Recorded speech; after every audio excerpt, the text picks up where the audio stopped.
नमस्कार दोस्तों, super math 4 classes में आप सभी का स्वागत है। आज हम रीजनिंग का प्रैक्टिस सेट 31 देखेंगे। इसमें रीजनिंग के 20 इंपॉर्टेंट प्रश्नों को रखा गया है। यदि आप एसएससी, रेलवे, एनटीसीपी या फिर किसी भी स्टेट एग्जाम की तैयारी कर रही हैं तो यह प्रैक्टिस सेट आप लोगों के लिए काफ़ी इम्पोर्टेंट है, क्योंकि इस प्रैक्टिस सेट में उसी टाइप के प्रश्न दिए हैं जो कि आपकी परीक्षाओं में पूछे जाते हैं। तो चलिए हम शुरू करते हैं प्रश्न 1 से। हमारा पहला प्रश्न दिया हुआ है कि निम्नलिखित शब्दों को एक तर्कपूर्ण और अर्थपूर्ण क्रम में व्यवस्थित कीजिए। तो हमारे पास 5 लेटरों को दिया गया है, हिंदी, इंग्लिश, गणित और चाइनीस और उर्दू। तो हमें इन्हें क्या बनाना है, अर्थपूर्ण और किसमें तर्कपूर्ण शब्द जमाना है। अब दोस्तों ये क्या होता है अर्थपूर्ण और तर्कपूर्ण, पहले वो समझ लीजिएगा। तो दोस्तों अर्थपूर्ण और तर्कपूर्ण का मतलब ये होता है तर्क तो आप तो जानते हैं ना, लॉजिक। किसी भी शब्द में क्या हो दोस्तों, लॉजिक हो, क्या हो, वो हो पूर्ण। और दोस्तों लॉजिक के जरिए क्या हो, अर्थ का पूर्ण हमें पता चल जाए। जैसे कि दोस्तों हमने श्लोक पढ़े होंगे रामायण जी में, ठीक ना, किसी में भी ग्रंथों में। तो उसमें दोस्तों क्या होती हैं, 2 लाइनें, 2 लाइन भी नहीं होती हैं दोस्तों, वो भी छोटी छोटी होती हैं 2 लाइन, ठीक ना। लेकिन दोस्तों जब हम उसका अर्थ निकालते हैं तो वो अर्थ दोस्तों 4-5 लाइनों का होता है, वो भी बहुत बड़ी बड़ी, ठीक है ना। इसी प्रकार दोस्तों हमारे पास जब 5 लेटर हैं, हमें इस प्रकार से क्रम में जमाना है कि जब हम इनका अर्थ निकालें दोस्तों तो ये लगभग क्या हमें पूरी कहानी समझ में आ जाए। अब दोस्तों एग्जाम्पल के लिए हम दूसरा भी सोच सकते हैं। जैसे कि आपने दोस्तों डिक्शनरी देखी होगी, क्या डिक्शनरी।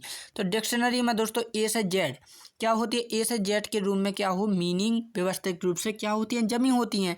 इसी प्रकार दोस्तों हमें इसे भी जमाना है। तो देखो दोस्तों सबसे पहले जो आएगा वो आएगा, क्या आएगा, हमारा इंग्लिश आएगा। क्या आएगा, इंग्लिश आएगा, ठीक है ना।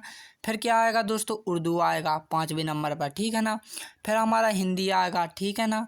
फिर हमारा चाइनीस भाषा आ जाएगा और फिर आ जाएगी हमारी गणित।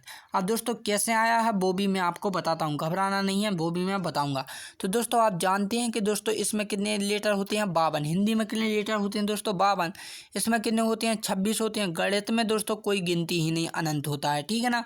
चाइनीस में दोस्तों जो लेटर होते हैं चाइनीस भाषा में वो 2 से 4 होते हैं और उर्दू में दोस्तों 34 होते हैं। तो ये सामान्य ज्ञान की जानकारी है, तो आप याद रखेंगे ना, ठीक।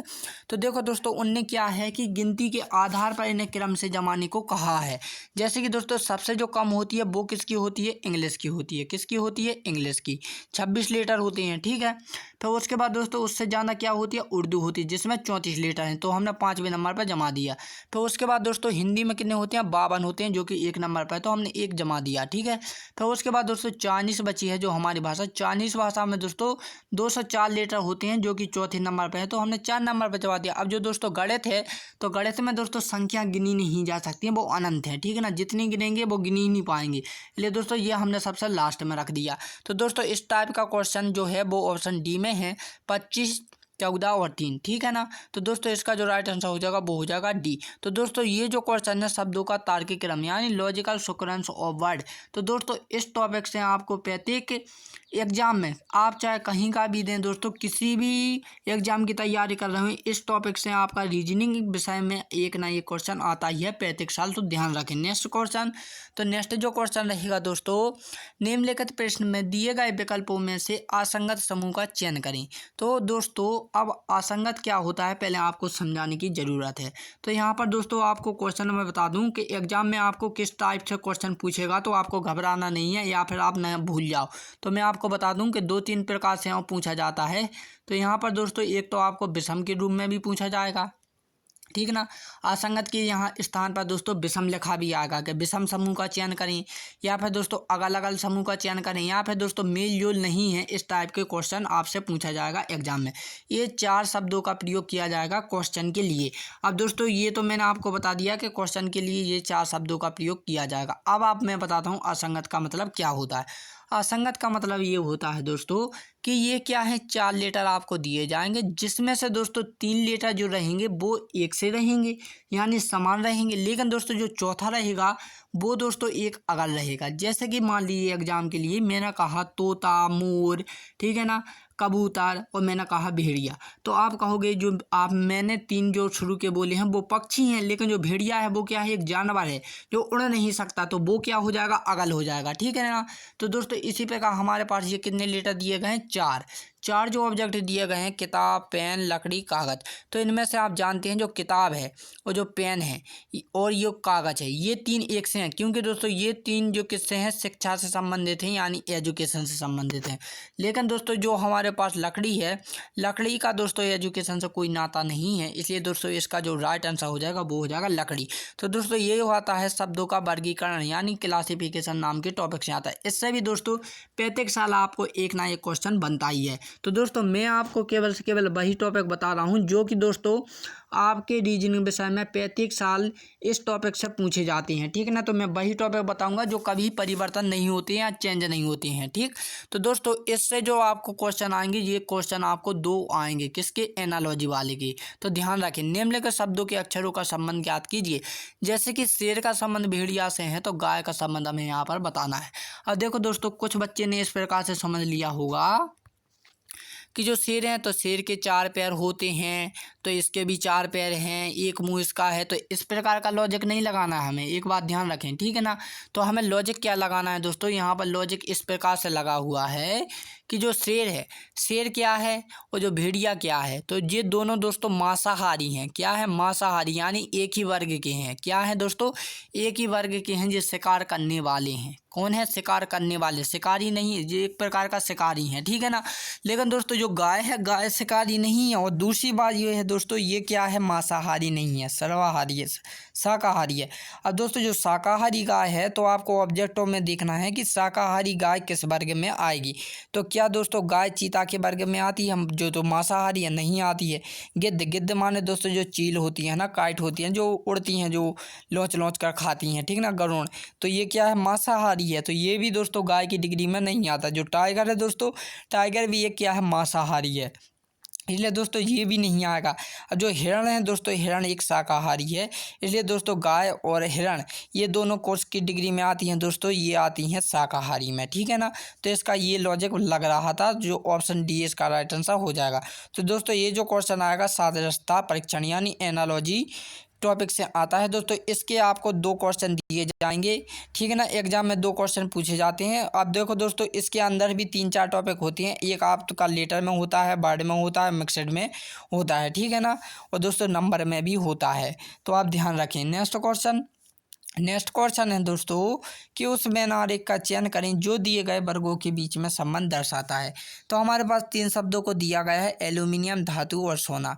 हमें इनमें क्या बताना है, संबंध बताना है कि ये एक दूसरे से किस प्रकार से संबंधित हैं। साथ ही साथ हमें क्या बनाना है, एक मैन आरेख भी बनाना है। अब मैन आरेख कैसे बनाना होता है दोस्तों, सबसे पहले मैं आपको डायरेक्ट बता देता हूँ, इसके बाद मैं आपको करना बताऊँगा। तो दोस्तों आप जानते हैं जो एल्यूमिनियम है और जो सोना है, ये दोनों अलग अलग धातुएं हैं। लेकिन दोस्तों सोना और एल्यूमिनियम ये क्या हैं, दोनों ही क्या हैं, धातुएं हैं। तो सबसे पहले हम धातु बना लेते हैं। ये किसका डायग्राम बन गया, धातु का। अब इसके अंदर दोस्तों सोना आ जाएगा। क्या आ जाएगा, सोना, क्योंकि सोना क्या है, एक धातु है। फिर इसके अंदर क्या आ जाएगा दोस्तों, एल्यूमिनियम आ जाएगा, क्योंकि वो भी एक धातु है। लेकिन दोस्तों सोना और एल्यूमिनियम क्या है, अलग अलग धातु हैं, इसलिए दोस्तों ये इसके अंदर क्या हो गए, अलग अलग होंगे, ठीक। तो ऑप्शन डी इसका राइट आंसर हो जाएगा।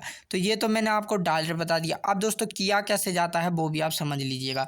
तो दोस्तों सबसे पहले आपको क्या ले लेनी होती है, दो शब्दों को ले लेना होता है। चाहे आप वो एल्यूमिनियम सोना को लें, एल्यूमिनियम धातु को लें, या धातु या एल्यूमिनियम या फिर सोना धातु, कुछ भी लें, कोई से भी दो लेटर लें। जरूरी नहीं है दोस्तों कि जो लेटर मैं ले रहा हूँ वही लेटर आप लें। तो दोस्तों मैं सबसे आगे के दो लेटर ले लेता हूँ, एल्यूमिनियम और धातु। अब इनमें क्या देखेंगे, संबंध देखेंगे, क्या कोई किसी प्रकार का संबंध देते हैं।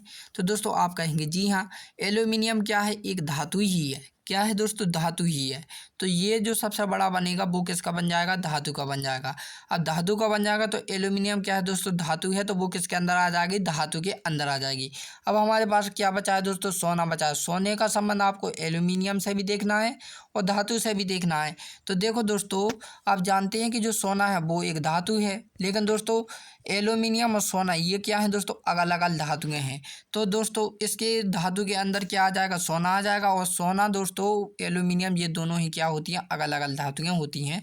तो ऑप्शन डी इसका राइट आंसर हो जाएगा। तो दोस्तों ये जो क्वेश्चन आता है वेन आरेख यानी वेन डायग्राम के टॉपिक से पूछा जाता है, ठीक। तो दोस्तों इससे आपका प्रत्येक साल एक ना एक क्वेश्चन बनता है, तो ध्यान रखें। तो दोस्तों इसके जो आप प्रैक्टिस करते रहिएगा, बहुत सरल टॉपिक माना जाता है ये, ठीक। नेक्स्ट क्वेश्चन, तो नेक्स्ट क्वेश्चन है दोस्तों, यदि 7 को 57 लिखा जाता है और 18 को क्या लिखा जाएगा।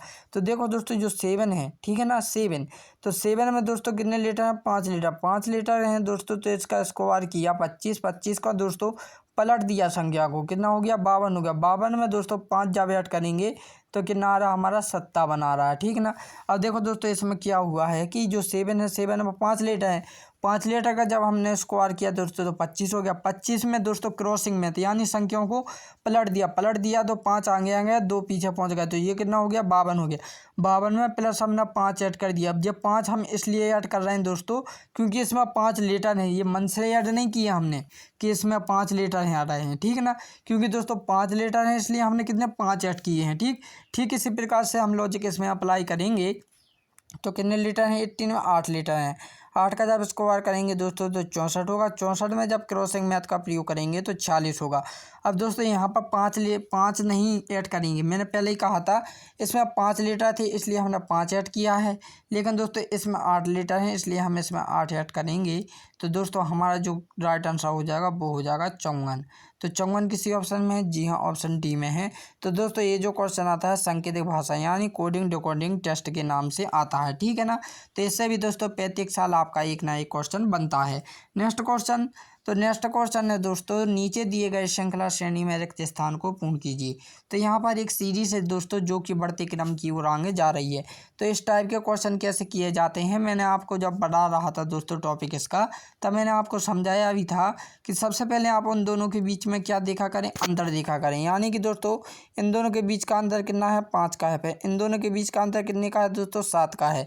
तो आप देख रहे होंगे दोस्तों कि इसमें 5 में 2 ऐड किए तो हमें आगे का पद मिल गया 7। 7 में भी जब हम 2 ऐड करेंगे दोस्तों तो कितना बन जाएगा, 9 मिल जाएगा।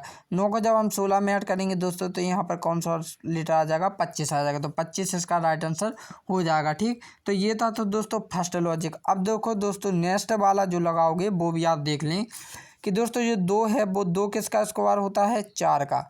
और दोस्तों ये 9 है वो 3 का स्क्वायर होता है। जो 4 है दोस्तों वो किसका, 16 का स्क्वायर होता है।